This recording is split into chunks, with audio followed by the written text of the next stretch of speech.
Sean todos cordialmente bienvenidos. Hoy tenemos un servicio especial. Por lo tanto, nuestra iglesia de niños se queda con nosotros aquí hoy. Vamos a tener la predicación de la palabra y posteriormente o seguido una administración del grupo de teatro Más que Vencedores. Queremos que todos, niños y adultos, estemos aquí presentes. Vamos buscando el libro del profeta Jeremías,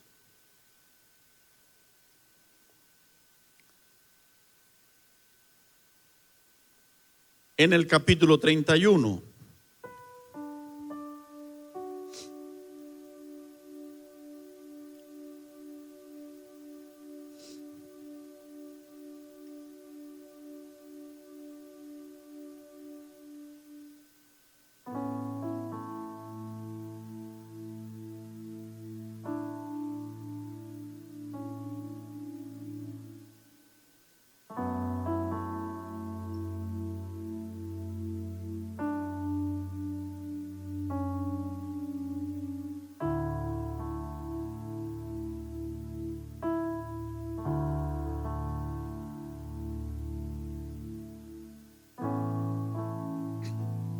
Ok, Jeremías capítulo 31.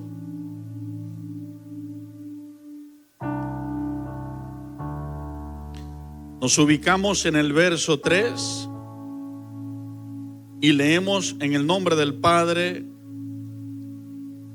del Hijo y del Espíritu Santo, y dice así: Jehová se manifestó a mí hace ya mucho tiempo, diciendo: con amor eterno te he amado, por tanto te prolongué mi misericordia. Amén. Pueden estar sentados. Titulé este mensaje en oración. Creo que es lo que el Espíritu Santo me dijo que escribiera: un amor para siempre. Y quisiera que a medida que vamos escuchando y estás, le prestes atención a cada palabra y el significado de cada palabra. Un amor para siempre. El ser más grande, más importante, más hermoso y todopoderoso que existe, te ama y te ama para siempre. Él, que es santo, te ha jurado amor eterno. Este amor es suficiente. ¿Y qué tiene que ver que Él, que es santo, te haya jurado amor eterno? Es imposible que Dios mienta. Es imposible que Dios haya dicho algo o prometido algo que luego Él no vaya a cumplir o a ser consecuente con eso. A lo largo de la historia de las Escrituras, cuando la estudiamos, vemos la fidelidad de Dios. Fidelidad que lo lleva a Él a cumplir promesas que hizo a hombres, quizás en algunos casos 10 años después de haberla hecho. Pero hay casos de profecías que han pasado 400 años. La generación que estaba de pie en la tierra, que escuchó esa profecía, no la vio cumplirse. Generaciones después la vieron cumplirse. Han pasado promesas y profecías que han pasado miles de años, y luego de miles de años se han cumplido. Ahora mismo, a lo largo de toda la tierra, nuestras noticias del acontecer mundial nos están gritando las profecías que Dios anunció hace 4,000, 3,000 y 2,000 años atrás. Literalmente, así como Dios las dijo a través de sus siervos, y así como Jesucristo de su propia boca las dijo estando en la tierra, así las vemos cumplidas. Es decir, Si Dios te dice con amor eterno te he amado, créeme que Él te amará para siempre. ¿Y qué significa que Dios me ame para siempre? Porque, ¿qué significa amor eterno? Cuando nosotros pensamos y estudiamos la palabra eternidad, encontramos algo que va mucho más allá de la capacidad mental nuestra, comenzando por mí. La Biblia dice que Dios es desde la eternidad y hasta la eternidad, que Él es el alfa y el omega, el principio y el fin. La Biblia dice, por ejemplo, que la misericordia de Dios es desde la eternidad y hasta la eternidad. Nuestros diccionarios nos pueden hablar de un concepto de eternidad y podemos decir, por ejemplo, la eternidad es algo que no tiene fin. La eternidad es algo que es infinito, que no tiene caducidad ni fin en el tiempo, no tiene una meta a donde llegar, es para siempre. Pero cuando nosotros nos ponemos a pensar en eso, encontramos algo muy grande y muy tremendo que creo estar seguro solo entenderemos a la perfección cuando estemos en la presencia de nuestro Padre. Cuando estemos con esos cuerpos transformados, cuando Él haya enderezado lo torcido de nosotros, cuando Él haya hecho la redención perfecta que va a ocurrir en ese día, en ese tiempo cuando Él nos levante. Pero la eternidad ahora mismo la podemos ver como algo que es perenne. Las canciones terrenales hablan de amor eterno. Los amores terrenales hablan de amores eternos. Canciones y amores que al pasar del tiempo quedan mal con lo que han dicho. Pactos que se rompen y no siguen siendo, por lo tanto, ni siquiera se parecen a lo eterno. Pero por un momento quisiéramos la diferencia en nuestro coeficiente, en nuestro entendimiento, y que no escucháramos hoy esta promesa de Dios, que es como un compromiso que Él ha hecho con nosotros. ¿Cómo escuchamos una canción de este mundo? O cómo escuchamos una historia de amor de este mundo, sino que realmente la miremos como es, un amor que es desde siempre y hasta siempre. Cuando yo comprendo esto, en mi alma hay esperanza, mucho más cuando veo que mi vida es limitada. Cuando tú analizas tu vida frente a la de Dios, encuentras a un ser muy santo, perfecto, hermoso, muy grande y estable a la vez.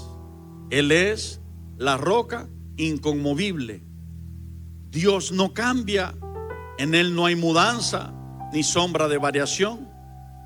Él puede hablar con su pueblo algo hace 4000 años y cuando retoma la conversa, 4000 años después de haber cambiado las sociedades, de haberse modernizado la tierra, Él retoma la conversa con su pueblo y dice lo mismo y es lo mismo, porque Jesucristo es el mismo ayer y hoy y por los siglos. Pero ¿a qué va esto? Esto va a que cuando yo veo mi debilidad humana y mi imperfección en cuanto a Dios o frente a Dios, pierdo muchas veces la perspectiva, pudiera perder la esperanza, porque realmente no existen en nosotros fuerzas para ser fieles a Dios. Y algo que me pone un colchón de descanso y de esperanza es conocer de ese amor que es para siempre, conocer de ese amor que es eterno, el amor de Dios. Y quiero decirte que en esta vida van a haber cosas en tu vida que van a permanecer, pero también van a haber cosas en tu vida que van a ser pasajeras. La Biblia dice: el mundo pasa y sus deseos, pero los que hacen la voluntad de Dios permanecen para siempre. Pero hay algo, solamente hay una cosa que tú puedes garantizar, que tú puedes firmar, y dar por sentado que nunca va a faltar en tu vida. Y eso es el amor que Dios te ha prometido. Y este amor es maravilloso porque este amor no es como el terrenal. A veces se dice amar, pero no se hace. El amor es acción. El amor es verbo. El amor son hechos. Por eso Jesucristo es el verbo de Dios, porque en Él camina la promesa de Dios. Viviendo Jesús está viviendo la promesa de Dios cumpliéndose. Entonces, este amor tiene hechos. A este amor lo siguen hechos que impactan tu vida. Y yo pudiera decirte de absolutamente todas las cosas que impactan tu vida, que unas van a ser buenas y otras van a ser malas. Pero cuando hablo de este punto del amor de Dios, estudiando, pensando y orando, he entendido que no existe alguna cosa en esta vida que todo lo que nos produzca sea bueno y perfecto. Todo, inclusive las mejores relaciones que tenemos, tienen su parte buena y tienen sus días buenos y tienen su bendición, pero hay momentos malos, hay momentos desfavorables, hay momentos donde todo lo que tenemos aquí en la tierra no nos hace bien. Pero existe algo, entendía yo que existe algo que nunca jamás deja de hacernos bien, que es la diferencia frente a todos los demás amores y frente a todas las demás bendiciones y frente a todas las demás cosas. Porque, por ejemplo, yo podría decir, tengo años orando por una bendición económica y Dios me ha escuchado y Dios trajo esa bendición económica a mis manos y puede traerla a tus manos, y hoy te hizo bien. Esa economía bendecida te hace bien. Pero al pasar de un tiempo, esa economía que llegó a tus manos puede pasar y ahora se puede volver a convertir en un problema. Pero cuando hablo del amor de Dios, cuando hablo de su atención hacia tu vida y a la mía en el diario vivir, cuando hablo de cómo Él nos mira, nos concibe y obra en cuanto a nosotros, encontré algo hermoso. Es la única, yo no sé cómo, porque me da cosa referirme a Dios como decirle cosa, ¿no? Pero para que tú me entiendas, yo voy a usar esta palabra. Es la única cosa que llega a nuestras vidas que en ningún momento hace algo indebido o desfavorable. Dios es el único que realmente nos ama a la perfección, al punto de no permitirse el mismo cometer ni siquiera un error. Y por ejemplo, cuando yo pienso en cómo Dios nos cuida, cómo Dios cuida de ti, cómo Dios cuida de mí, Dios me responde en su palabra y me dice: he aquí que no duerme ni se adormece el que te cuida. ¿Lo has leído? He aquí que no pestaña el que te cuida. ¿Tú sabes lo que es eso? A veces hacemos un juego y decimos: el que pestañe primero pierde, y nos ponemos a mirar así. Y a lo que tenemos un ratico, como estamos jugando, queremos pestañear más rápido. Y si no pestañamos, en unos segundos nos empiezan a arder los ojos. Y después de arder los ojos, comienzan a llorar los ojos. Y hay un momento que no aguantamos más y tenemos que pestañear. Todas las cosas en esta tierra son así. Nosotros somos así. Pero quiero decirte, hay que hacer una diferencia con Dios. Dios no es así. Ese es el que dice: yo no pestaño para cuidar de ti. Si se me irritan los ojos, si se me arden los ojos, si se me salen las lágrimas, que se salgan, pero yo no voy a cerrar mis ojos para dejar de cuidar de ti. Eso quiere decir que no hay una micra de segundo de tu vida y de tu acontecer que no esté bajo la supervisión del Dios que te ama. ¿Cuántos entienden eso? Esto tiene mucha tela que cortar, porque si ahora yo entiendo esto, comienzo a alimentar mi fe y confianza. Y en los momentos que pierdo los estribos y pierdo esa paz que Cristo me ha dado y pierdo esa tranquilidad, puedo llamar a mi alma, llamarle la atención a mi alma y decirle: ¿eres capaz de dudar de aquel que te ha prometido amor eterno y que no se trata de un humano, que se trata de Dios? Vas a ser capaz de dudar de aquel que prometió no pestañear para cuidar de tu vida. Y bueno, estaríamos en una serie de muchas enseñanzas para comenzar nosotros a describir cuántas cosas Dios hace en nuestro diario vivir, que todas van a ser para nuestro bien. Quiero decirte que muchas veces nos encontramos con la perspectiva perdida de esto, empezando por mí.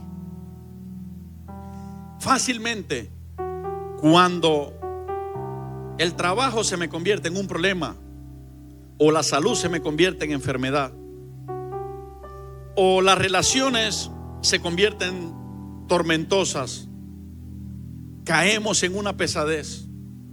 Y aunque por tener el conocimiento teórico no nos levantamos y decimos: Dios, ¿por qué haces esto?, con nuestra actitud estamos nosotros mismos entendiendo que no hemos logrado poner plenamente nuestra confianza en aquel que nos ha jurado amor eterno y que nunca haría nada indebido. Este amor es así,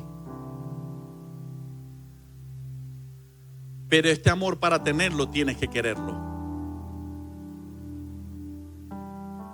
Y vamos un momento a 1 Corintios, sin que se te olvide. Mira lo que hemos leído.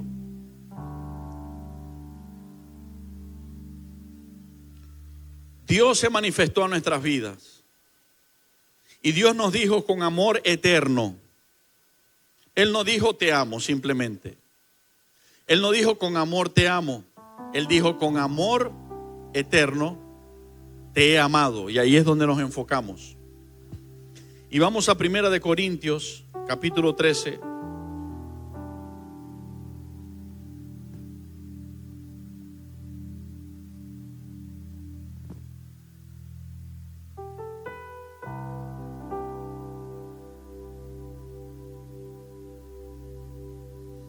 Y sabes que esta lectura que en este momento vamos a hacer, primera vez en mi vida que la voy a leer desde esta perspectiva que ahora mismo te voy a compartir. Así como te lo estoy diciendo, siempre, durante los 25 años que tengo en Cristo, la leí desde la perspectiva que fui enseñado, desde la perspectiva que generalmente manejamos el pueblo cristiano. ¿Cómo debo yo dar amor? ¿Y cómo deben darme a mi amor? Siempre, yo no sé si a ti te ha pasado lo mismo que a mí, pero siempre yo la estudié, la leí, mira, incontables veces, la he estudiado muchas veces, y siempre ha sido desde la perspectiva de cómo debo comportarme hacia los demás, porque ahí Dios, a través de Pablo, viene hablando de que si yo entrego incluso mi vida, pero lo hago sin amor, de nada sirve. Entonces uno de inmediato se enfoca: ¿cómo voy a dar amor? ¿Y cómo me van a dar amor? ¿Cómo es cuando me dan amor? Pero orando al Señor y dándome Él esta enseñanza de hoy, Él me decía tiernamente: nunca has leído esto, que este regalo que te di, que le di a mi iglesia para que conozcan de mí, es una carta de amor que les he escrito, y nunca, siempre la has leído desde el punto de vista de mirarte cómo estás dando el amor y de enseñarte cómo debes dar el amor. Siempre la has leído para enseñar a otros cómo deben dar amor, pero nunca la has leído desde la perspectiva más importante, me dijo el Señor, y es de que tú no puedes tener ese amor y darlo si primero no lo recibes. No puedes dar algo que no tienes. Sería robar, tomar algo de alguien que no es tuyo para dárselo a otro. Tú tienes que tener ese algo para entonces darlo, y ese amor te lo doy yo, me dijo el Señor. Quiero que ahora leas esto y le prestes atención a cada palabra que aquí describo y pienses que así yo te amo, me decía el Espíritu Santo. Que mientras tú lo lees, ahora no vas a pasarte una radiografía y a autoseñalarte o a autoaprobarte. ¿Me entienden? ¿Cuántos van conmigo? No lo vas a mirar ahora sí, ¿no? Necesito que comiences por el principio. Yo sé que estoy redondando, iglesia, pero vale la pena, debo decirlo así. El Señor me hizo entender, necesito que comiences por el principio. El principio no es que tú ames primero, el principio es que yo te amé a ti. Y por eso tú me amas a mí y por eso tú puedes amar. Yo soy la fuente del amor. La Biblia no dice que Dios tiene amor. La Biblia dice que Dios es el amor. ¿Cuántos van conmigo? Dios es amor, ese es Él, esa es su esencia. Pero en el diario caminar, en nuestra oración, en nuestra ocupación, en nuestro servirle, en nuestro trabajo, sin darnos cuenta, muchas veces perdemos la perspectiva de que el Dios que me dio la vida, el que está conmigo, a quien amo, es amor. No es religión, no es conjunto de normas, es amor, es alguien, una persona muy grande, muy especial, muy santa, todopoderosa, además, con muchas virtudes y características hermosas, que andan conmigo y que me aman. Ese es Dios. Entonces hoy vamos a leer en obediencia a lo que el Espíritu Santo me daba, y lo leía y me conmovía. Yo decía, Señor, entonces así. Entonces cuando yo te he fallado y he sido testarudo, tú no me has guardado rencor. Entonces cuando yo he metido la pata y he deslizado, tú no te has irritado contra mí. Entonces, Señor, tú todo lo sufres por mí, todo lo esperas por mí. O sea, tú eres capaz, siendo tan grande y tan hermoso, de decirme que todo lo soportas por mí. Y cuando miraba a Jesús caminando a la cruz y pensaba en su sacrificio, obtenía la respuesta a todas esas preguntas. Y el Señor me decía, claro que lo soporto todo por ti. Soporté la cruz, soporté los insultos, soporté los gritos, soporté que me juzgaran como si yo fuera un endemoniado y hereje, soporté que me escupieran el rostro, soporté siendo rey con una corona celestial que me pusieran una corona de espinas y me golpearan encima de ella. Soporté que mi sangre se fuese derramando y yo me fuese debilitando hasta expirar. Lo soporté por ti. Así que sí, yo quiero que tú veas ahora esta palabra primero desde la perspectiva correcta. ¿Quién es el que da el amor? ¿Quién es el amor y quién pone amor en tu corazón? Porque yo no te voy a enseñar que hagas algo sin antes hacerlo yo. Siempre Dios me ha enseñado eso, que Él es ese líder, Jesucristo es ese líder que no manda a hacer nada que Él no haya hecho primero. Él es ese líder que con el ejemplo de su propia vida me enseña que todo lo que me aconseja hacer, Él lo hace también, ¿ok? No es como los fariseos religiosos.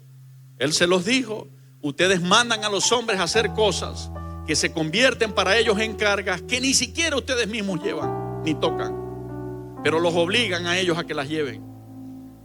Pero ya hace unos domingos compartíamos que el yugo de Cristo es fácil y ligera es su carga. Primera de Corintios capítulo 3 y verso 4. ¿Cuántos se colocaron conmigo en la perspectiva que el Espíritu Santo me colocó a mí? A ver, en este momento vamos a leer, le vamos a prestar atención a cada palabra. Le pido al Espíritu Santo que te ayude, como lo está haciendo conmigo. Y en este momento no vas a pensar cómo estoy amando, ni cómo los otros seres humanos me están amando. En este momento vamos a ver cómo Dios me ama. El que describió esta escritura, el autor de esta escritura, voy a ver cómo Él me ama, ¿ok? Tú vas a ver cómo Él te ama. Primera de Corintios 13:4 dice así: el amor es sufrido. ¿Sufre Dios por mí? Tú te puedes preguntar. ¿Sabes que la Biblia dice que Dios se duele del castigo? La Biblia dice que Dios castiga a los que le aman, a los que Él ama, que disciplina y corrija a todo el que tiene por hijo. Pero ¿sabes que también dice que Él se duele del castigo? No quiero, dice a través del profeta Ezequiel el Señor, no quiero yo la muerte del impío. No quiero yo su maldición, yo quiero que se arrepienta y que viva, dice Dios. Así que Dios ha sufrido, sí he sufrido. Dios sufre por ti, el amor sufre por ti. Dios hace que su corazón sufra por ti. Por eso Cristo sufrió por ti en la cruz, sufrió por ti en la tierra. El que tiene una mansión celestial ahora andaba entre los hombres sin tener en algunos días de su vida casa donde descansar. El amor es sufrido, es benigno. Y Dios me decía, ¿me ves allí? ¿Soy yo acaso benigno o no? ¿Soy benigno contigo, sí o no? A ver, ¿cuántos se ponen ahí? ¿Ha sido Dios benigno contigo, sí o no? Ok. Él sigue diciendo, el amor no tiene envidia. Oído, puedo decir con total firmeza, está en la Biblia, Dios no es envidioso. Ok. Yo lo sabía, pero ahí está claro. El amor no tiene envidia. El amor no es jactancioso. Por eso siempre vemos que una de las características de Jesús, porque Jesús dice, el que me ha visto a mí ha visto cómo es el Padre, es su sencillez y su humildad. Ahí lo está diciendo. Él no se jacta. Qué fácil nos jactamos nosotros. Dígame si pegamos la bomba y pega el agua. ¿Dónde está Darío? Darío está por ahí. No está. Nos ponemos jactanciosos. Cuando hacemos algo bien, nos ponemos jactanciosos. Pero Dios hace tantas cosas bien. Dios hizo el mundo que existe, el cielo, las estrellas, el sol, la luna, todo ejerce su función perfectamente bien. Las nubes, Él hizo la tierra, Él hizo los mares, los peces, los árboles con sus frutos y semillas. Él hizo tu vida y la mía, nuestro cuerpo humano a la perfección. Y después que hizo tantas cosas hermosas, grandes y perfectas, Él hizo los Cayos. ¿Sabe qué es bonito los Cayos? Él hizo Mérida, Él hizo todo lo que existe. Y después que hizo cosas tan bonitas y perfectas, Él no se jacta. Él sigue siendo humilde y sencillo. No es jactancioso. No se envanece. ¿Cuántos me ayudan? ¿Qué es envanecerse? Envanecerse es perder la esencia. Es algo como esto. Jesucristo dijo que la sal preserva y que nosotros los hijos de Dios somos la sal en la tierra. Dios nos envía para preservar. Pero Él dice, pero si la sal se desvaneciere, ¿para qué servirá entonces? ¿Qué está diciendo en pocas palabras o en lenguaje nuestro? Si el cristianismo genuino se desvanece y la gracia se convierte en libertinaje, ¿para qué servimos entonces? Desde ese punto de vista, ¿van conmigo? Envanecerse es hacerse vano. O sea, algo que tenía un significado importante va perdiendo su esencia hasta que se hace vano. Nada importante, lo contrario importante, vano. Ok, esa es la enciclopedia Carlos Villamil. Tú puedes buscar por ahí, por la gracia de Dios que me ha dado a entender. Tú puedes buscar en los diccionarios. Pero eso es lo que entiendo, ¿no? Como envanecerse. Entonces, ¿qué significa esto? Que nunca Él me ama en vano. Que nunca el Señor está conmigo en vano. Está conmigo por nada. Siempre Él está contigo por algo.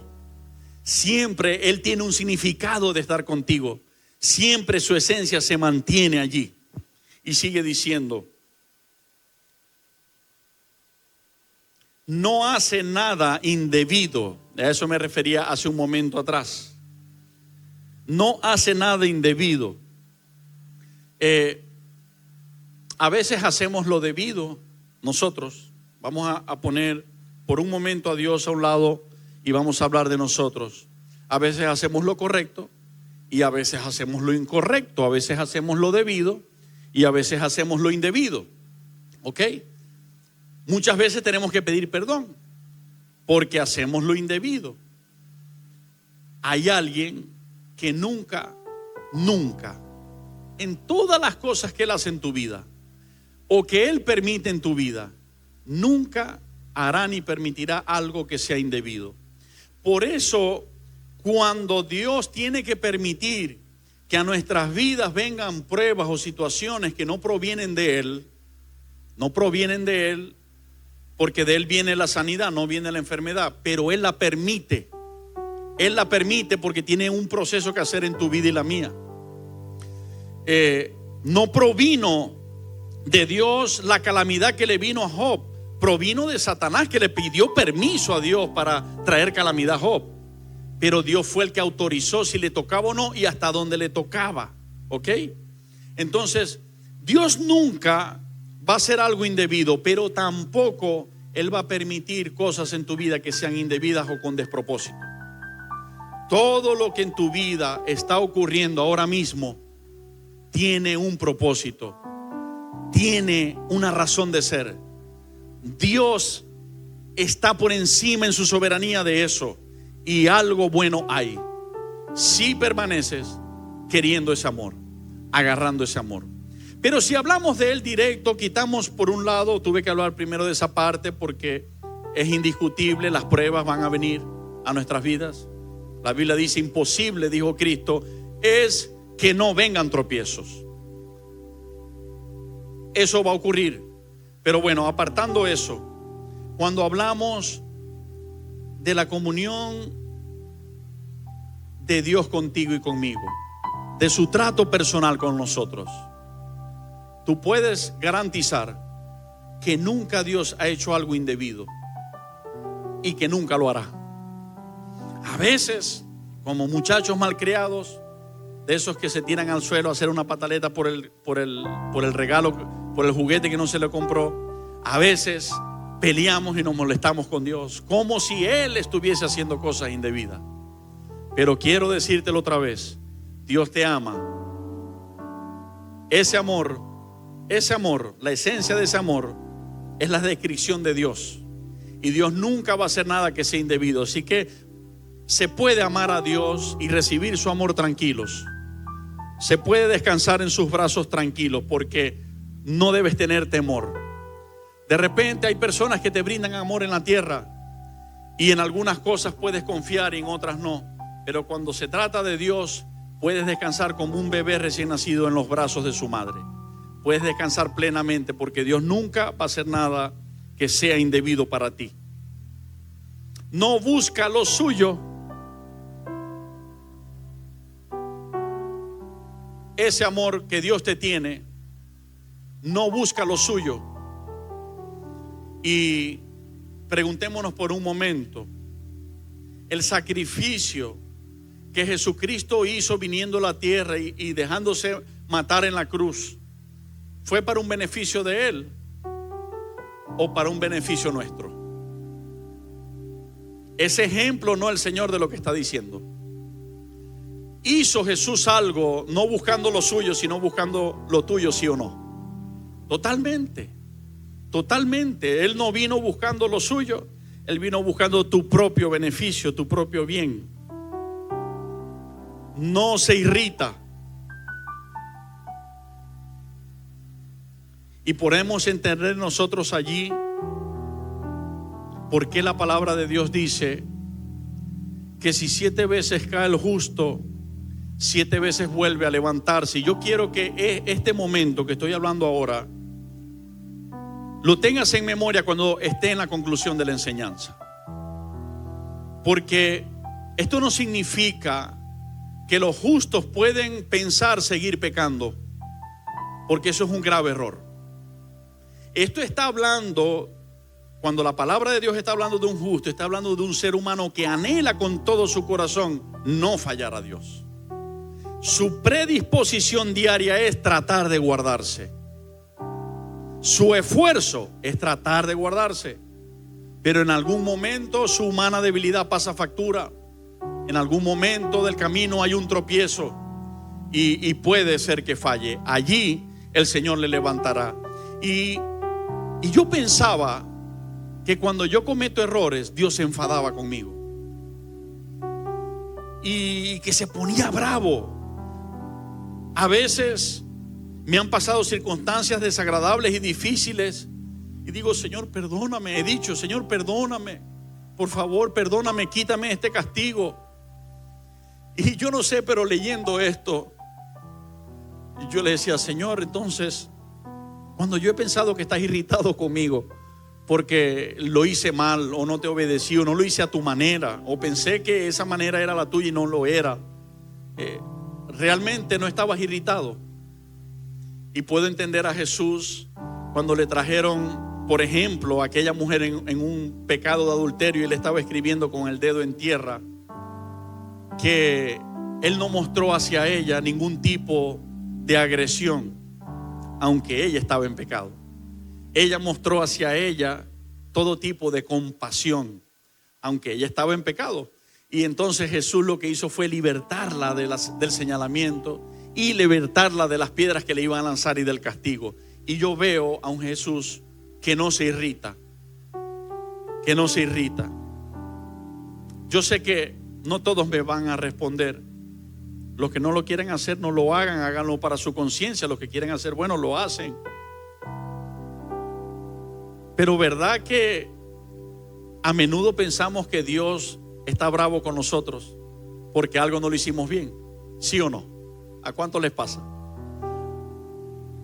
Todavía con todo y que le hemos ido conociendo, nos cuidamos de ese Dios con el látigo, de ese Dios que está pendiente para corregir a sus hijos, y realmente lo hace, Él corrige a sus hijos, pero no es en la manera que nosotros lo vemos. Si nosotros pudiéramos entender eso, entenderíamos por qué Jesús, teniendo sobre Él todas las faltas de respeto encima y delante de Él los que lo estaban faltando respeto, le dice al Padre con un lenguaje de compasión, Padre, perdónalos. O sea, yo no veo a Jesús irritado con los que lo estaban escupiendo y clavando.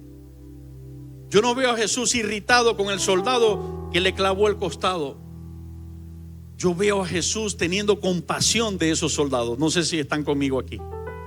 Y yo digo, Dios mío, qué corto estoy para entender tu grandeza. Qué corto estoy para entender tu amor, que por años he vivido pensando que cualquier cosa ya estás bravo conmigo.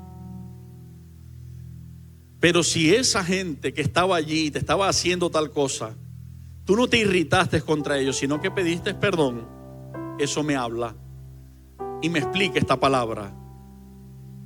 El amor nos irrita. Lo que a Jesús le llevó a la cruz fue el amor por ellos. Lo que a Jesús le llevó a la cruz fue el amor por ti y por mí. Por lo tanto, no lo hizo bajo irritación, no lo hizo irritado, lo hizo por amor y con amor. No es que Él iba a decir, va a ser por amor y lo iba a hacer con rabia. Él lo cumplió. Hermano, esto es un ejemplo en mi Señor, pues un ejemplo que Él nos da a nosotros devastador en cuanto a la mejor forma posible de decirlo, es decir, maravilloso, maravilloso. Y puedo entender a Esteban, lleno del Espíritu Santo, Pablo y los que con él estaban, cayéndole a piedras porque predicaban a Jesucristo y sanaban los enfermos. Y Esteban tampoco se irritó. Puedo entender que el fruto del Espíritu Santo es, ¿cuál es el primer fruto? A ver, dilo con convencimiento. Amor, gozo, paz, benignidad, fe. El primer fruto es el amor. Y yo veo en la respuesta de Esteban un hombre que no solamente estaba haciendo, le estaban faltando el respeto, lo estaban violentando y lo estaban llevando a la muerte a punta de piedra injustamente. Injustamente. Le deberían estar alabando, le deberían estar felicitando por su buen testimonio. Era un hombre de buen testimonio, dice la Biblia, lleno del Espíritu Santo. Dios lo usaba para sanar enfermos, para que gente creyera en Jesucristo. Deberían felicitarlo, pero estaban haciendo lo contrario. Y sin embargo, Esteban no se irritó. Esteban pudo decir, como dijeron los discípulos unos días anteriores, Señor, ¿quieres que mandemos que descienda fuego del cielo? Ellos querían ponerse en el lugar de Elías y que el fuego quemara a los pecadores. ¿Se acuerdan de eso, verdad? Y Jesús le dijo: ustedes no saben de qué espíritu son, no hemos venido a perder, hemos venido a salvar lo que se ha perdido. Entonces Esteban pidió al Señor, no se irritó, pidió al Señor compasión por ellos. El amor de Dios, ese hombre había sabido aceptar. Por eso él vivía lleno del Espíritu Santo. El amor de Dios, ese hombre había sabido abrazar. Te digo hoy, aquí lo confieso públicamente, anhelo que el Señor me ayude a romper todos los paradigmas que en mí hay, y que yo pueda abrazar el amor de Dios tal cual como Él es. Disfrutar ese pleno amor, aceptar lo que repose sobre mí, y luego desde esa perspectiva salir a amar. No sé cuántos me entenderán, pero de verdad que es una gran bendición. Y esto fue lo que, por eso puedo entender ejemplos como este. No solamente no se irrita, sino que no guarda rencor. Dios no es aquel que aquel día que cometimos aquella atroz falta, aquel pecado abominable y atroz y terrible, se vive acordando, como nos acordamos aquí en la sociedad, y fácilmente decimos: mira que no se me olvida lo que me hiciste. Mira que nunca voy a olvidar lo que me hiciste. ¿Cuántas veces has escuchado eso? ¿Y cuántas veces lo has dicho? Ok. Entonces, mira que no se me olvida. Eso se quedó aquí grabado. Quiero decirte algo. Dios es amor. Y ese amor te está diciendo que Él no guarda el rencor. Él no guarda el rencor. Por eso es que Él dice en su palabra que Él toma tus pecados y los míos, los tira en lo profundo del mar, y dice: y no me acordaré jamás de vuestros pecados. ¿Cuántos han leído eso? Pero también dice: este es el pacto que haré con ellos en aquel tiempo. Daré mis leyes en sus mentes y en sus corazones las escribiré. Perdonaré sus pecados y nunca más me acordaré de sus rebeliones. A ver, ¿te hablan o no te hablan eso de esta descripción de que Él no guarda rencor? Puedes estar tranquila y tranquilo. Cuando el enemigo te envíe esos susurros del pecado que ayer hiciste o en el pasado hiciste, para poner una semilla de desconfianza, ¿cómo trabaja eso? Algo así. Viene el pensamiento: acuérdate que hiciste esto. Y después viene algo como esto: no puedes estar tan confiado en Dios porque le fallaste allá. Y a lo mejor por haber fallado allá, entonces hoy Dios no te puede ayudar. ¿A cuántos les ha pasado eso? Entonces hay que derribar todo ese argumento. ¿Con qué? Con el amor de Dios, con el amor de Jesucristo. Nosotros podemos pararnos de frente en nuestra mente. Eso es una batalla campal en nuestra mente. ¿Cuántos han descubierto que las batallas más difíciles del cristiano las tenemos aquí, en la mente? Y podemos allí en la mente pararnos firme y decir: un momento, el Dios Todopoderoso, el cual es el único juez de todos los seres humanos, el único juez de todos los seres humanos, el único que tiene la moral para juzgarme o absolverme, me ha jurado su amor para siempre. Y en su amor me ha prometido, porque es parte de su esencia, no guardarme rencor. Así que Él me ha perdonado y simplemente yo lo creo y lo recibo. Amén. Ok. Seguimos allí. No se goza de la injusticia. A veces, cuando nos hacen injusticias, oramos así como esto que voy a decir: Señor, no, ¿por qué otra vez? Señor, ¿por qué permites esto otra vez? ¿Por qué lo haces otra vez?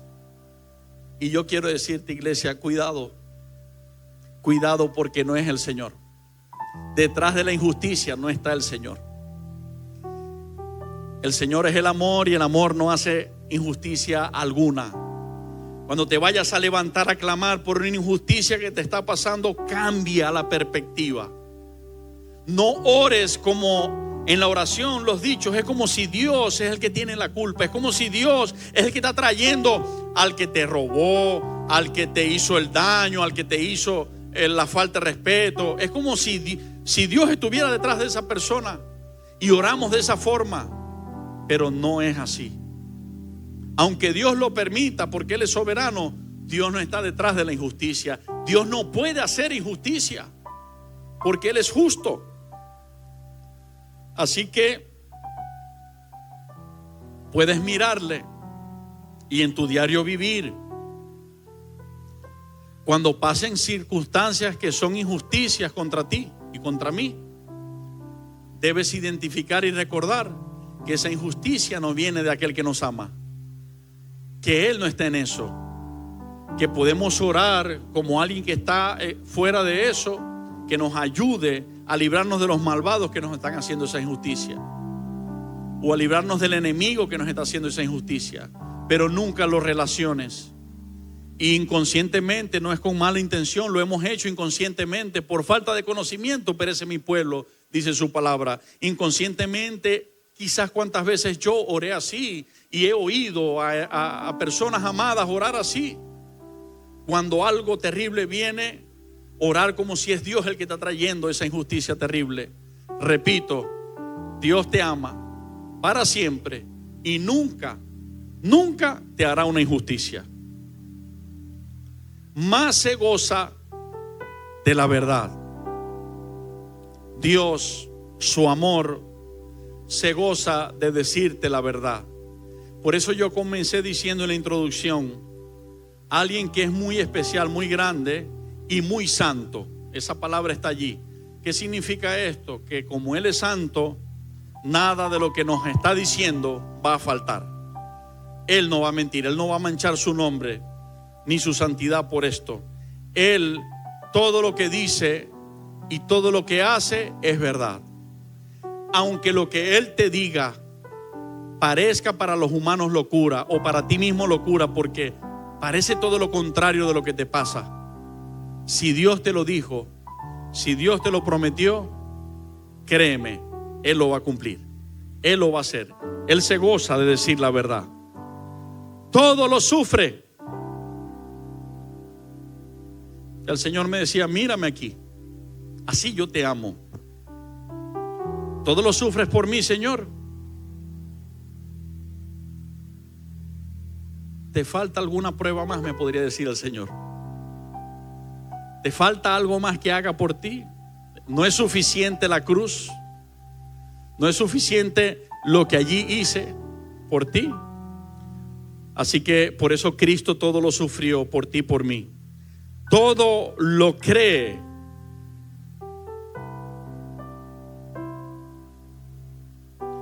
Y es que cuando tú haces voto con Dios, esto es, cuando tú haces un compromiso con Dios, Dios te cree. Dios toma tu voto. Si tú revisas las escrituras, por ejemplo en Eclesiastés dice que nunca hagamos con ligereza un voto a Dios o un compromiso a Dios, porque podríamos estar provocando a ira al Todopoderoso. ¿En qué aspecto? En que allí dice que es preferible no prometerle nada a Dios que venir a prometerle algo y luego no cumplirlo. Entonces, cuando nosotros le decimos a Dios algo o le prometemos a Dios algo, Dios lo cree y Dios lo espera. Él lo espera, aunque Él no esté ahí diciéndote, epa, recuerda, epa, mira, epa, como lo hacemos nosotros. Él lo tiene en cuenta, porque como dirían los seres humanos, es un documento. Todo lo espera. ¿Tú pudieras visualizar cuántos años esperó Jesucristo porque tú abrieras tu corazón a Él? ¿Cuántos años esperó Jesucristo porque yo abriera mi corazón a Él? Después que abrimos el corazón, ¿cuántos años esperó para que entendieras a comenzar a hacer tu propósito? Para que comenzaras a aceptar tu llamado, para que comenzaras a caminar consecuente a lo que Él te está llamando a hacer. Realmente el Señor lo espera. Conozco gente muy amada que el Señor esperó por ellos 80 años, Por otros esperó 70 años. Por otros esperó 60 años. Con paciencia, con misericordia, con amor, poniéndole un granito de arena cada día al trato en sus corazones, poniendo el Señor cada día un abono, un granito de abono en sus corazones, para que por fin llegara el día en que esa persona, porque es el libre albedrío, el Señor los respeta, Él los ama a todos, Él nos ama a todos, Él nos busca a todos. Él no ha venido incluso esperando que todos se arrepientan y procedan al arrepentimiento para que ninguno se pierda. Pero aunque Él hace todo eso, Él no va a decidir por ti, por mí. La decisión va a tener que ser nuestra. Y Él ha esperado mucho tiempo por las decisiones más importantes, como creer en Cristo, y también por situaciones en nuestra vida. Y si no, revisa tu vida y vas a ver un Dios que todavía está contigo día a día, aun cuando hay áreas de tu vida que sigue esperando que tú le entregues. Pero aunque Él todo lo espera, y eso es así, y eso nadie lo va a cambiar, nosotros debemos tener en cuenta que un día el tiempo de la dispensación de la gracia tiene que terminar. El tiempo aceptable de volvernos a Dios va a culminar. Un día la trompeta va a sonar y Cristo va a venir y nos va a levantar. No debemos esperar ese día para arreglar. Es ahora el tiempo, es ahora el momento. Y sigue diciendo: todo lo soporta. Señor, todo lo soportas. Hasta cuando he hecho las malcriadeces cristianas más terribles, tú lo soportas. O cuando no te conocía, hice tantas cosas, tú lo soportas. Y recuerdo un versículo muy lindo que está, una palabra que Dios puso en el espíritu de Isaías para que lo hablara y lo escribiera, del profeta Isaías, donde él dice que desde el vientre y hasta las canas Él nos sostendrá. Desde el vientre y hasta las canas, y Él utiliza allí varias palabras. Entre otras, Él dice: yo los soportaré, yo los llevaré y yo los sostendré. Cuando uno analiza la esencia del versículo, Dios sabe lo que está prometiendo, porque Él tiene que decir: yo lo soportaré, porque Él dice: me estoy comprometiendo a llevar a este cabezón desde que esté en el vientre formándolo, nace, y todos los días de su vida, cuando se porte bien, cuando se porte mal, cuando lo haga como yo pienso, cuando lo haga como Él piensa, tengo que llevarlo hasta las canas. Ahí está. Y hasta la vejez yo mismo, y hasta las canas os soportaré. Yo hice, yo llevaré, yo soportaré y guardaré. Si ustedes notan, Él sabía a quién le estaba prometiendo eso. Y como Él se goza de la verdad, Él dice: a la verdad voy a tener que armarme de valor para poderte soportar, pero te voy a soportar. Eso es lo lindo, que el Señor te dice: pero te voy a soportar. Y te voy a soportar hasta las canas. Te voy a soportar hasta el último día. Y por allá va el último punto, el final va por allá. Y termina diciendo la parte A del versículo 8. El amor de Dios hacia tu vida. ¿Qué dice allí? A ver. El amor de Dios hacia ti, ¿qué? El Señor me dijo: nunca dejará de ser. Si te levantas bien, te amo. Si te levantas mal, te amo. Si andas bien, te amo. Si andas mal, te amo. Si te acuestas bien, te amo. Si te acuestas mal, te amo. Mi amor por ti nunca dejará de ser. Por eso es un amor para siempre. Por eso tú tienes la garantía de un amor para siempre. Puedes tomar ese tesoro. ¿Será que para algunos es un tesoro esto? En mi corazón decir: Señor, tú eres lo más grande y hermoso que existe. Y tú, que eres incapaz de mentir, me has prometido y me has jurado amor eterno, amor para siempre. Por eso es que aún si mi padre y mi madre me dejan, tú me recoges. Por eso es que si los seres humanos me desprecian, tú me amas, tú estás conmigo. De lo vil y de lo menospreciado del mundo, tú nos tomas con amor para hacer cosas tremendas, ¿ok? Entonces, termino con 2 puntos diciendo: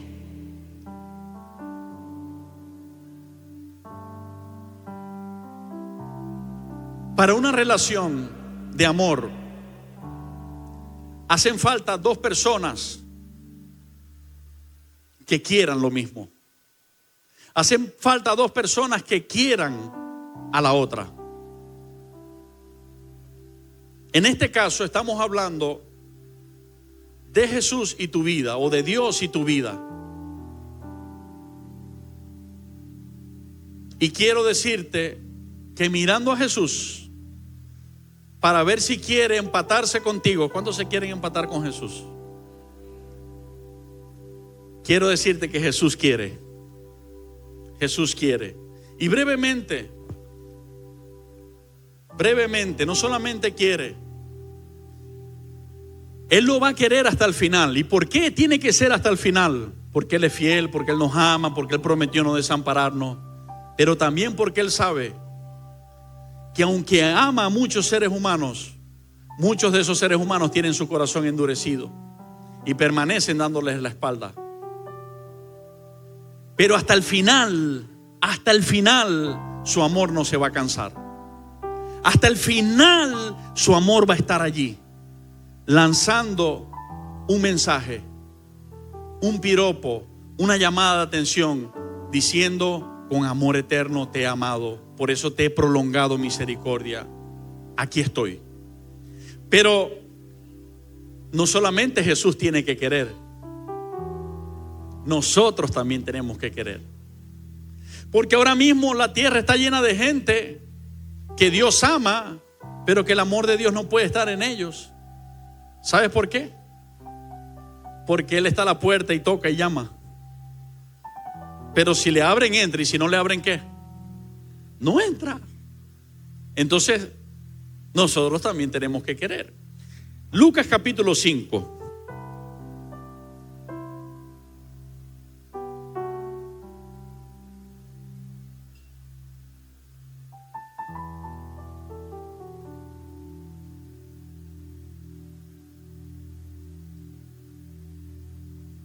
Nos ubicamos en el verso 12 y dice así: sucedió que estando él en una de las ciudades, se presentó un hombre lleno de lepra, el cual, viendo a Jesús, se postró con el rostro en tierra y le rogó diciendo: Señor, si quieres, puedes limpiarme.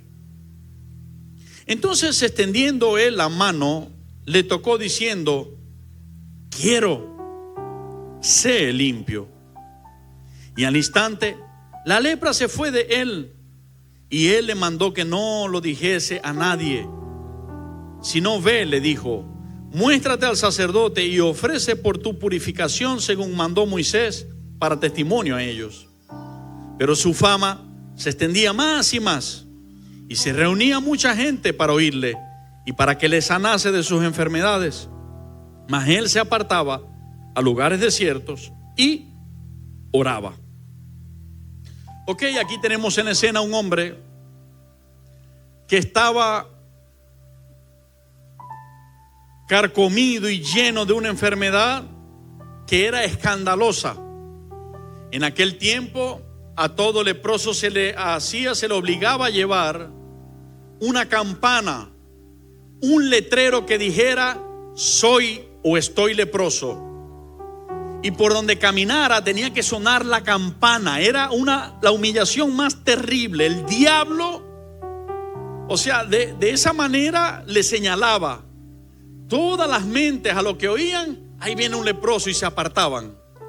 Ahí viene un leproso, y se alejaban de donde él venía caminando y a pasar. O sea, literalmente era el tipo de persona que todos desprecian. A ti, a mí, algunos nos desprecian, otros nos aman. pero a ellos todos los desprecian. No existe una persona que a ellos les amara. No existe una persona que a ellos les recibiera, que a ellos les abrazara. Imaginémonos cuántos años tenía este hombre que no recibía el abrazo de alguien. ¿Sabes qué? Una de las cosas que me enamoró de esta iglesia cuando comencé a venir fueron los abrazos de mi pastor Orlando y de los hermanos diáconos y en Cristo que me abrazaban. Y desde entonces se encendió esa llama y a todo el que veo lo quiero dar un abrazo y besarlo. Darle un abrazo y besarlo. Y lo vi ayer y lo veo y lo vuelvo a querer abrazar y besar. Y no lo hago por religiosidad, lo disfruto. Siento que me llena, la batería se llena como se ve por ahí en los memes. No sé si se lo han visto. Pero ¿cuántos años tenía ese hombre que nadie se acercaba ni a darle la mano, mucho menos a darle un abrazo, a dejarlo descansar en el hombro? Descansa aquí un rato, ven, Cristo te ama, descansa en el Señor. Hermanos, yo no sé, yo tendría que estudiar la vida de ese leproso, cuántos años tendría enfermo, pero eso no existía para él. Existía el desprecio. Y había un argumento para que ese desprecio lo tuviese. No era por nada, era porque había un argumento en su vida. Y me conmueve que este hombre, la Biblia relata, que llega y se postra. Y ya por el lenguaje que él recibía en su corazón de desprecio, él venía pensando, vamos a ver, él sana a los enfermos. Yo me lo imagino pensando así, él sana a los enfermos, pero a mí, vamos a ver si quiere sanarme, porque yo soy un inmundo. A mí nadie se acerca, mucho menos nadie me toca, nadie me abraza. Yo voy por lo menos a acercarme un poco y a distancia que me escuche me voy a postrar y le voy a pedir que si quiere tenga misericordia de mí, si él quiere, pues, porque esa es la palabra que usa. Lo busqué y en todos los evangelios lo dice igual.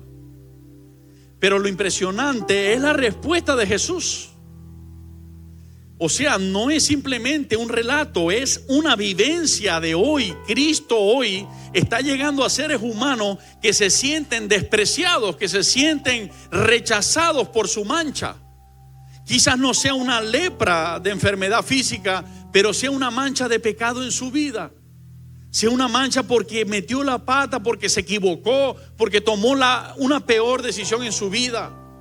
Y muchos, hasta su familia, son los primeros que los desprecian, le dan la espalda, lo rechazan por esas metidas de patas y errores que cometió. Y él dice, si tú quieres puedes limpiarme. Él no le habla de sanar, él le habla de limpiar. Y quizás muchos seres humanos hoy no tienen lepra física, pero tenemos lepra espiritual y necesitamos que el Señor nos limpie por dentro. Nos limpie el corazón, nos limpie el alma, nos limpie la mente. Si tú le contaras o esas personas le contaran a otro las situaciones que pasan en sus mentes y en sus corazones, de seguro te apedrearían espiritualmente hablando. De seguro te despreciarían, te señalarían, te condenarían. Pero ¿qué hace el amor de Jesús? ¿Qué hace Jesús con ese amor que Él tiene en su corazón hacia el ser humano cuando el ser humano está en esa condición? El ser humano viene y le dice, Señor, si tú quieres, tú lo puedes hacer. Yo no me puedo limpiar de esta lepra. Si yo pudiera limpiarme, yo me la quitara. Si me lavara con algo y se me quitara, yo me lavara 1000 veces al día. Si yo me pudiera limpiar de esto que mancha mi corazón o mi mente, yo lo hiciera. Pero yo no puedo, Señor. Si tú quieres, tú puedes hacerlo. Y Jesús pudo haberle sanado de lejos. Él sanó al siervo del centurión sin verlo. Simplemente envió una palabra. Pero la Biblia dice que Jesús se le acercó. Se le acercó. Jesús rompió la oscuridad de sentimientos que había en aquel hombre. ¿Cómo rompió la oscuridad de sentimientos, de depresión, de rechazo que había en aquel hombre? Él fue adelante y se acercó. Hizo lo que nadie hizo. Le tocó. La Biblia dice que lo tocó.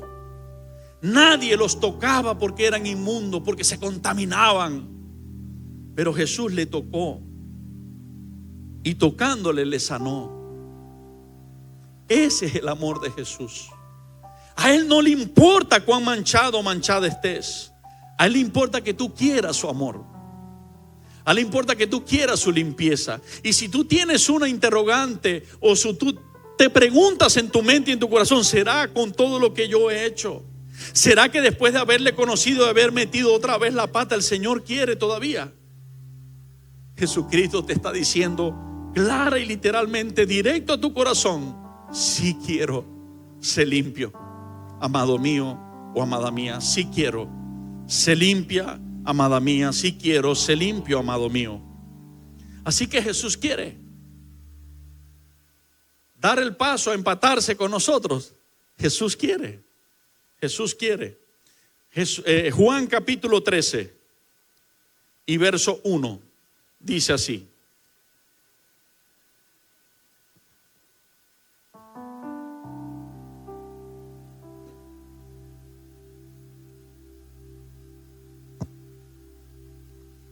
antes de la fiesta de la Pascua, sabiendo Jesús que su hora había llegado para que pasase de este mundo al Padre, como había amado a los suyos que estaban en el mundo, los amó. ¿Hasta cuándo? ¿Hasta dónde los amó? ¿Hasta dónde te ama el Señor? ¿O hasta dónde nos amará el Señor? ¿Ah? ¿Lo pueden ver allí? ¿Hasta dónde? Hasta el fin. Bueno, eso era en el primer amor. No, y en el segundo, en el tercero y hasta el fin. El que divarea es el amor tuyo y el mío, pero el amor de Cristo es hasta el fin. Siempre se va a permanecer intacto. Así que Jesús siempre quiere, ¿ok? Él quiere ser nuestro esposo, Él quiere ser nuestro novio. Si anhelas este amor, solo debes quererlo. Y procedo a reseñar algunos ejemplos que el Espíritu Santo me regaló.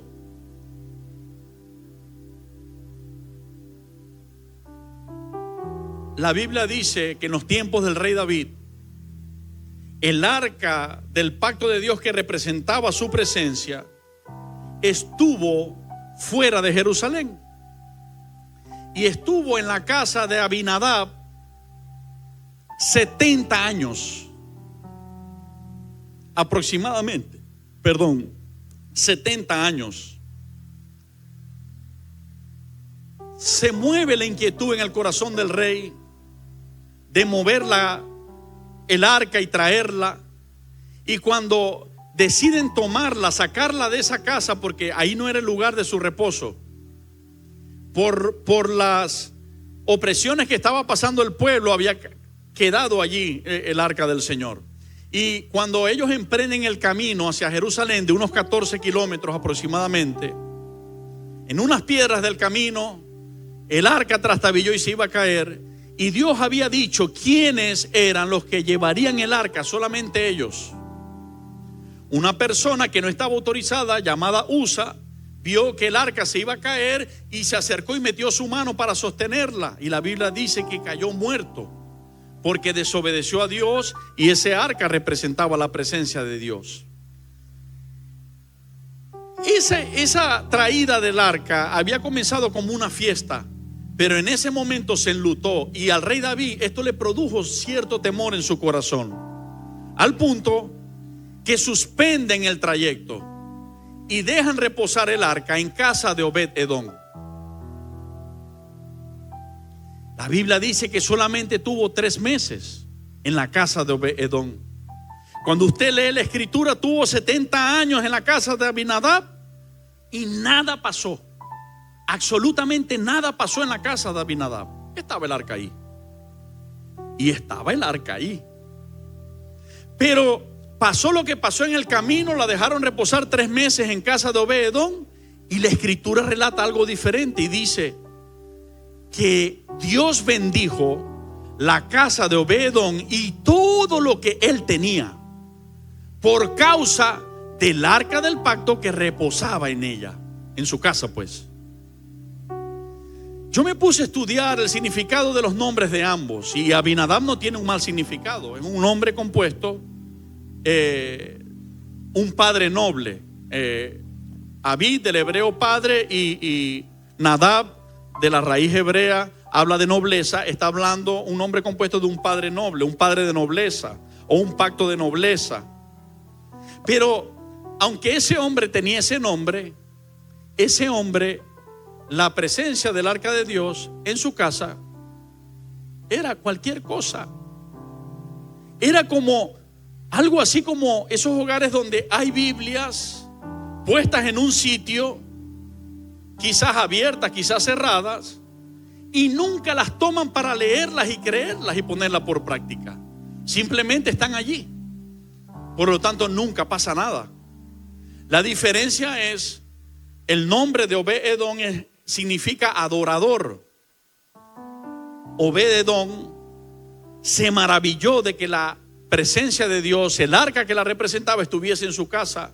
Y Obed-Edom adoraba al Señor. Y por lo tanto Dios bendijo a Obed-Edom, a su casa y a todo lo que tenía. ¿Qué significa esto? En resumen, que el uno estaba ahí, la posibilidad de la bendición de Dios, pero que siga ahí. No le interesaba. Mientras que el otro parece que hubiese dicho, bueno, yo no sé cuántos días va a estar esto aquí, pero yo voy a aprovechar esta bendición. Es algo que yo estoy tratando de entender. Así que fue muy bendecida. El uno no fue bendecido porque le tuvo en poco, el otro fue muy bendecido porque le tomó en cuenta. Fue lo mismo que pasó con Jacob y Esaú. A Esaú le correspondía la bendición por primogenitura, pero la Biblia dice que Esaú la menospreció. Tenía esa bendición allí, le correspondía, pero él la menospreció. A Jacob no le correspondía porque era el segundo, pero él la amaba, él la deseaba, él la buscaba. Él se metió en problemas por buscar esa bendición. Y por no haber sido transformado por Dios, llegó a mentir por buscar esa bendición. El tema es que Dios examina todo y toma lo bueno y rechaza lo malo. ¿Qué tomó Dios de Jacob? Su deseo por su bendición y presencia. ¿Qué rechazó Dios de Jacob? El engañador que había en Jacob. Y cuando se encontró con él, le transformó la vida y le dijo, ahora no te vas a llamar engañador. Ya tu nombre no será más Jacob, ahora tu nombre será Israel. Es por quien Dios pelea, nada más y nada menos. Entonces, pero ahí vemos la diferencia. Dos seres humanos, uno con las posibilidades, el otro sin las posibilidades. El que tenía las posibilidades pierde la bendición, y el que no tenía las posibilidades toma la bendición. ¿Cuántos lo ven? ¿Por qué? Por quererla, por ansiarla, por amarla. Dios ve eso. Dios ve, Dios te ama con amor eterno. Dios te ama con un amor para siempre, pero Dios ve si para ti su presencia es cualquier cosa o es algo muy preciado. Dios ve si para ti es algo muy especial Él o es cualquier cosa. Dios ve eso. Por eso, cuando pasó lo que pasó con la casa del sacerdote Elí, en los tiempos del sacerdote Elí y del crecimiento del profeta Samuel, Dios dijo que los hijos de Elí le habían menospreciado y que por lo tanto Él los había quitado de allí.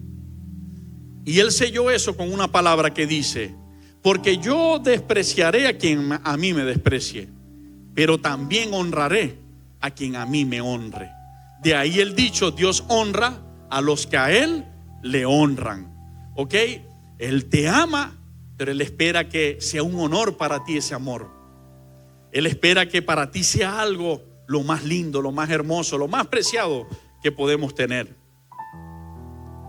Y termino con el ejemplo de Pedro y de Judas. Y es que dos discípulos con las mismas oportunidades, con las mismas enseñanzas, con las mismas atenciones, Pedro y Judas, pueden decirle a más que vencedores que se pueden ir preparando, que estoy en la parte final. ¿Y cuál es la diferencia? Hubo una diferencia en el corazón de Pedro y en el corazón de Judas. Por lo tanto, hubo una diferencia en los resultados también. Y es que cuando nosotros analizamos, vemos que Pedro no quería negar a Jesús. Si usted estudia, se va a dar cuenta que Jesús le dice: Pedro, antes que el gallo haya cantado, me habrás negado 3 veces. Y Pedro le dice: Señor, no, yo no te negaré. Así tenga que perder mi vida contigo, yo no te negaré. Yo quiero decirte, el Señor me ministraba de que Pedro tenía una convicción, o sea, su convicción era real. En ese momento Pedro no estaba mintiendo, no estaba fingiendo tampoco. O sea, él estaba dispuesto a no negar al Señor. Él quería ganarse ese honor. Pero el Señor me recordaba lo que unas horas antes Él les había dicho cuando se apartó a orar allá en Getsemaní. Y Él les decía: miren, deben velar y orar, porque a la verdad el Espíritu que les he dado está dispuesto. Ese era el Espíritu en Pedro diciendo: yo nunca te negaré, Señor. Estaba dispuesto. Pero Jesús le sigue diciendo: pero la carne es débil. Entonces velen y oren para que no caigan en la tentación, no entren en la tentación. Entonces Pedro tenía una convicción genuina de no negar al Señor. Pero cuando vino el aprieto, su carne fue débil, le había faltado oración y Pedro cayó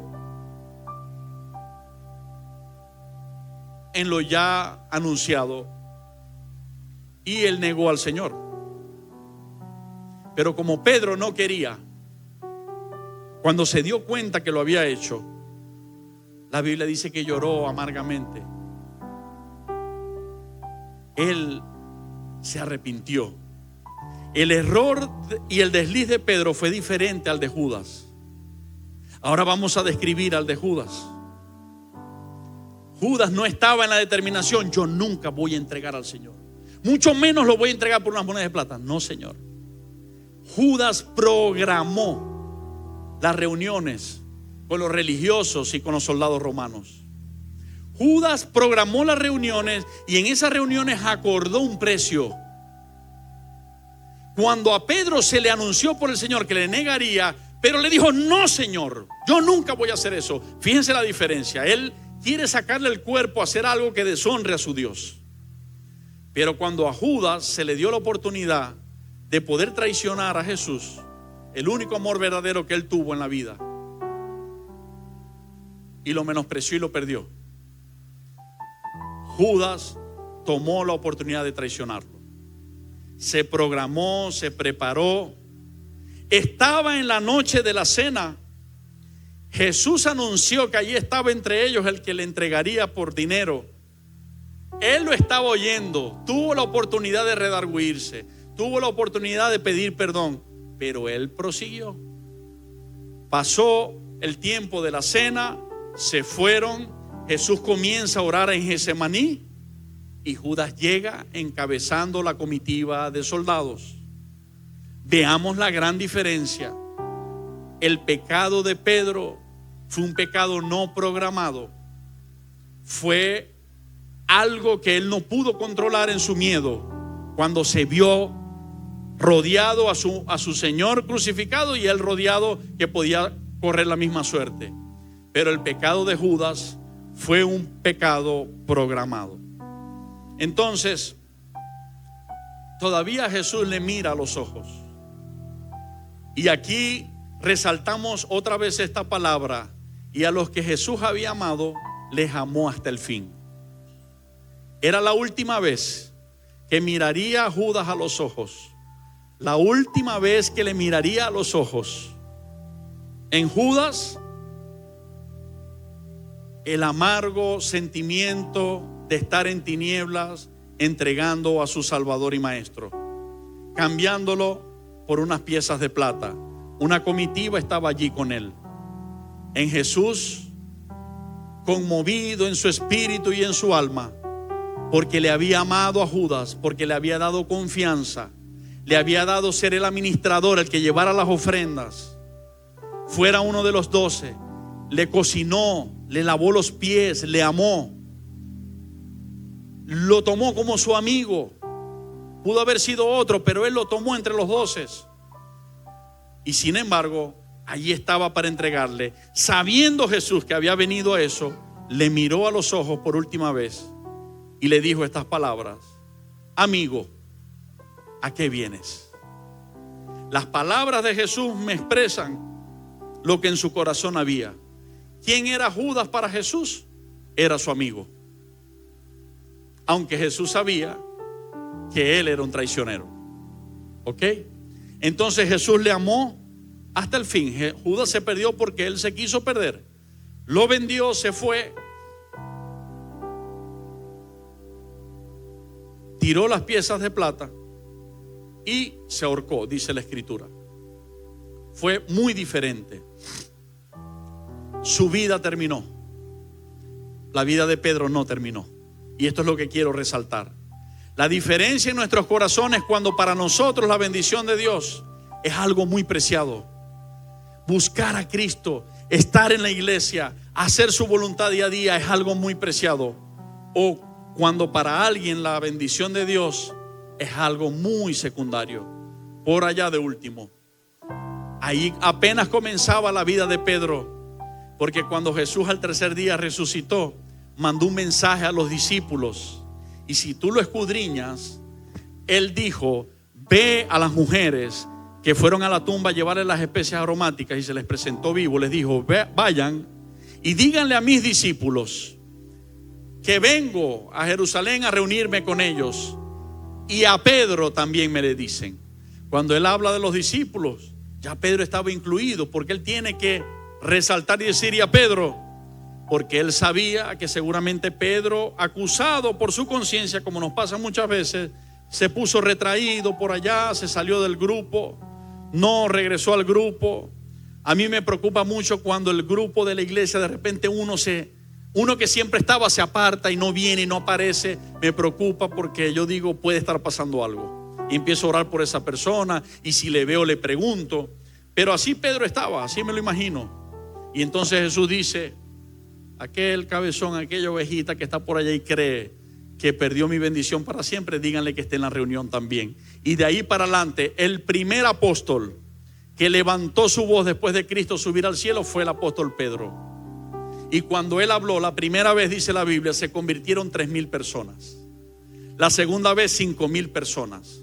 Así que Jesucristo nos ama hasta el fin.